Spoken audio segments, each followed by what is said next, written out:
আসসালামু আলাইকুম। আমার একটি ছোট্ট আপনার সব কথাতে আমি সন্তুষ্ট, কিন্তু ওসিলা শব্দটা যেমন আল্লাহর রাসূল পাকের ওসিলাটাও বলা যাবে না।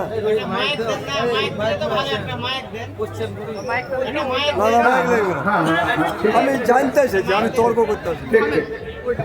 এই ভাই একটা প্রশ্ন করেছেন, প্রশ্নটা খুব ভালো, যে রাসূল সাল্লাল্লাহু আলাইহি সাল্লামের ওসিলা দিয়ে কিছু চাওয়া যাবে না? বুঝতে পারছেন? মানে দোয়া করবে আল্লাহ তাআলার কাছে, আল্লাহ তোমার নবীর ওসিলায় আমার এই দোয়াটা কবুল করো। ব্যাপারটা এরকম। হ্যাঁ, এই জিনিসটা আহনাফ ওলামাদের কিছু ওলামা জায়েজ মনে করেন, কিন্তু অধিকাংশ ওলামা এটাকে জায়েজ মনে করেন না। কেন? কারণ সাহাবায়ে কেরামরা দোয়া করার সময় আমাদের নবীর এরকম ওসিলা দিতেন না। সেজন্য নবীর ওসিলাটা দেওয়া হলো আল্লাহ রসুলের ব্যক্তি সত্তার ওসিলা দেওয়া। আল্লাহ রসুলের কি দেওয়া? আল্লাহ রসুলের ব্যক্তিত্বের ওসিলা দেওয়া, আল্লাহ রসুল সাল্লাল্লাহু আলাইহি সাল্লামের সত্তার ওসিলা দেওয়া।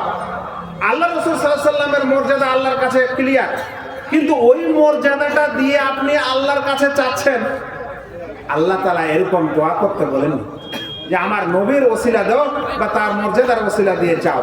এই জন্য ওলামায়ে কেরামদের মধ্যে কিছু ওলামা এটাকে জায়েজ বলেছেন, আপনাকে আমি বললাম, কিন্তু অধিকাংশ তাওহীদের ওলামারা এটাকে নাজায়েজ বলছে।